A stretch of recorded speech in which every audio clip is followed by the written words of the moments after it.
quem não me conhece, eu sou Dica Amorim. Aqui no canal estudamos, refletimos sempre com foco no nosso lema que é: pequenas mudanças somadas produzem grandes transformações. No nosso estudo de hoje, teremos provérbios e ditados populares e faremos uma análise de alguns deles. De forma bem resumida, podemos definir provérbios como frases simples e fáceis que surgiram a partir do conhecimento popular. Eles podem ser traduzidos em vários idiomas e, por isso, são ditos em diversos países. Quando um provérbio começa a ser repetido muitas vezes, ele passa a ser considerado um ditado popular. São, portanto, elementos que fazem parte da cultura de um povo. Quando um indivíduo utiliza um provérbio, ele tem o intuito de deixar uma lição ou expressar sabedoria. Vamos ver alguns exemplos de ditados populares e, para isso, contaremos com a presença do meu companheiro José Alves. Bem, gente, para quem não conhece, esse é o meu companheiro José Alves e ele vai nos ajudar a fazer a análise de alguns ditados populares que eu selecionei. O primeiro ditado popular é: faço o que eu digo, não faço o que eu faço. Bem, esse ditado é usado quando alguém dá bons conselhos, mas as suas atitudes e exemplos não dizem o mesmo. O que é que acontece, né? Geralmente, quando o indivíduo que não tem bons exemplos para dar e aconselha a uma outra pessoa a não fazer o mesmo, logo a pessoa que escuta rechaça seu conselho, porque vem à mente um outro ditado popular que diz: a palavra convence, o exemplo arrasta. Bem, mas será que esse ditado popular não tem mesmo uma sabedoria embutida? Vamos ver o que o nosso amigo José Alves pensa sobre ele, qual é a opinião sobre esse ditado popular. Bom, é claro que uma pessoa inserida em algum tipo de equívoco, em algum comportamento, vamos dizer assim, desalinhado com o que a gente acredita ser o correto, tem condições sim de dar algum conselho, porque percorreu toda a estrada para chegar onde está, porque conhece as dificuldades, conhece nas minúcias dos problemas e os prejuízos causados na vida dele. Então, com certeza, poderia indicar algum caminho. Um viciado em algo, por exemplo, é claro que ele poderia orientar alguém a não tomar o primeiro gole, porque ele sabe dos riscos dessa atitude que aparentemente é simples. Sim, perfeito. Um excelente exemplo. Uma pessoa que já está viciada, que é alcoólatra, que já não consegue ter o domínio, né, de suas vontades, de parar, não é? Ela tem propriedade para dizer a uma outra pessoa, um adolescente, um jovem, por exemplo, que não dê nem o primeiro gole, não é? Então, de fato, aí vale o faça o que eu digo, não faça o que eu faço. O segundo ditado popular é: se conselho fosse bom, ninguém dava, vendia. Ditado popular usado em pelo menos duas situações. Primeiro, quando na situação percebemos que o melhor é ficar calado e deixar que a outra pessoa resolva sozinha. Segundo, quando alguém recebe um conselho e rechaça fazendo uso desse ditado. Bem, analisando esse ditado popular, podemos fazer alguns questionamentos, né? O primeiro é: será que de fato o conselho é ruim? E o segundo, será que não temos exemplos de conselhos vendidos, comprados por aí? Vamos ver o que o nosso amigo José Alves tem a nos dizer. Bem, Alves, fala aí pra gente, o que você acha? Conselho é ruim? Como é que você enxerga isso tudo aí? Bom, eu pessoalmente tenho uma experiência no início da minha vida profissional. Em determinado momento, eu, por estar trabalhando muito e assumindo responsabilidades que teoricamente não seriam minhas, Da sua função, por exemplo? da minha função, não estariam ligadas à minha função, terminei achando que eu merecia a vaga da determinada função. E quando sentei à mesa com o meu chefe para conversar sobre isso, ele me fez a seguinte pergunta: tem essa vaga? E foi o suficiente para poder dar uma refletida. E ele falou para mim o seguinte: todas as vezes que vamos pleitear algo, precisamos fazer uma análise muito mais profunda do que nós estamos buscando, porque às vezes a gente está buscando o que não existe. E esse foi o caso.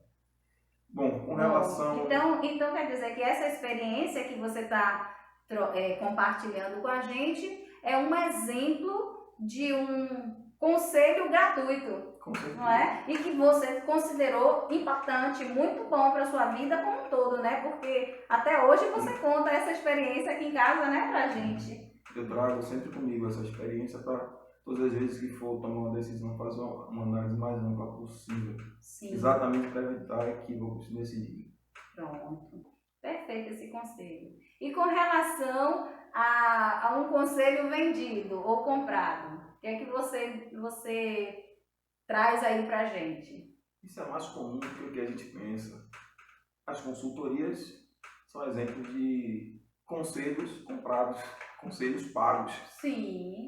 Todas elas são conselhos que a gente desembolsa algum valor para que a gente tenha acesso a eles. Então, a gente questiona, né? Se conselho fosse bom, ninguém dava, vendia, né? Então, é um ditado popular que em algum momento representou sabedoria, mas hoje a gente questiona, não é isso? Com certeza. Perfeito.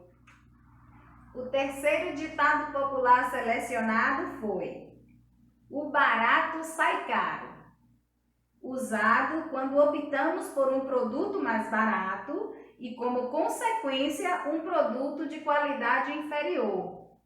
Bem, mas será que esse ditado ele não traz também uma crença que nos impede de experimentarmos um produto mais em conta, um serviço mais barato, né, com preço mais justo, inclusive?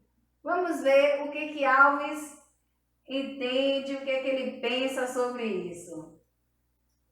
Bem, se nós considerarmos sempre que o barato sai caro, de algum modo nós vamos estar dificultando para que bons profissionais coloquem seus serviços a preços acessíveis, porque a ideia que eles vão ter é que o produto que eles oferecem, o serviço que eles oferecem, vão parecer de baixa qualidade. Então, de repente, essa ideia passa a ser um pouco limitante nesse sentido, né? Sim, e até elitizando, né, certos serviços que são imprescindíveis para toda a comunidade, Claro, para o ser humano. Quem presta o serviço tem que colocar o serviço lá em cima para dizer que o serviço dele é bom. É claro que quem de repente não tem poder aquisitivo compatível vai ter dificuldade de acesso. Vai ter prejuízos nisso aí. Perfeito.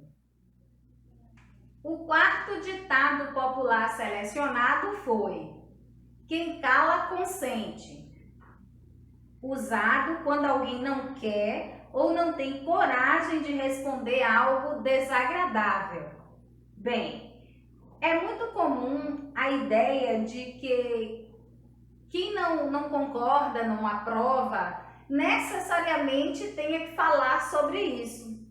Mas será que não há situações em que a pessoa não concorda, mas ainda assim fica calada? Vamos ver. Ei, Alves, diz aí pra gente, você também acredita que quem cala consente? Não necessariamente quem cala consente.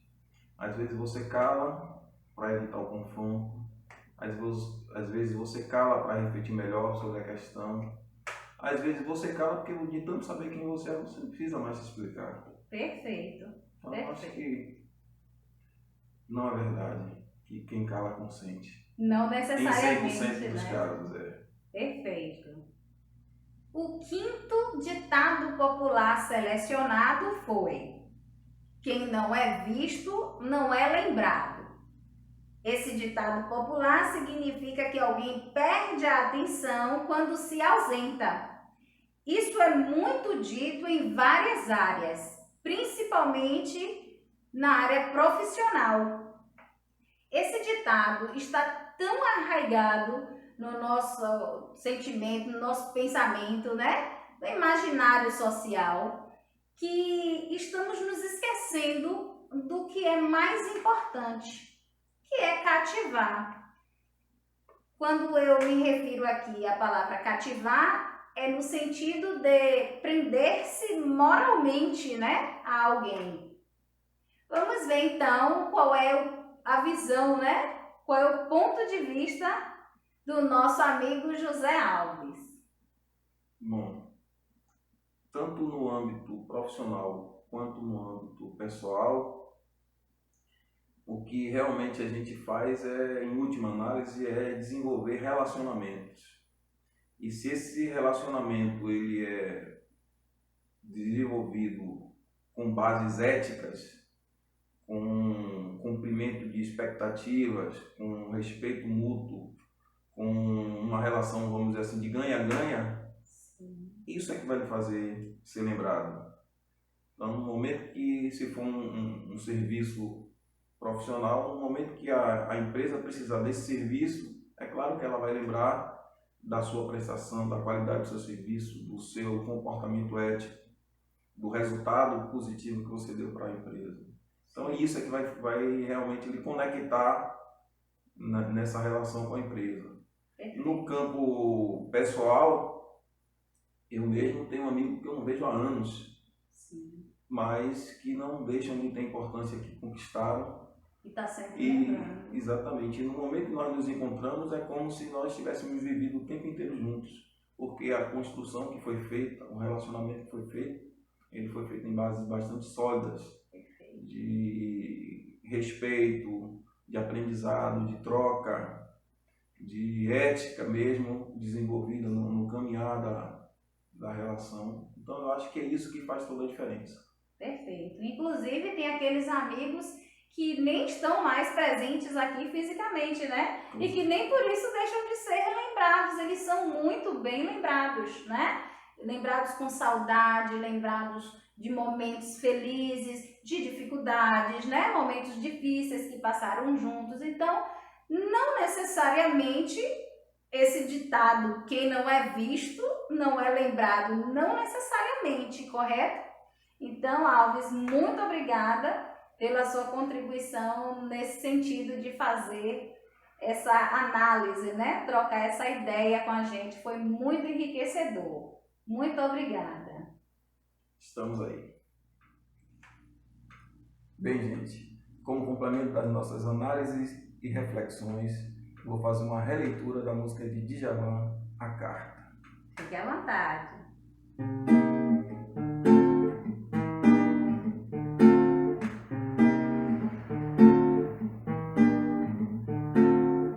Não vá levar tudo tão a sério, sentindo que dá, deixa correr. Se souber confiar no seu critério, nada temer. Não vá levar tudo tão na boa, brigue para obter o melhor. Se errar por amor, Deus abençoa, seja você. Não vá levar tudo tão a sério, sentindo que dá, deixa correr.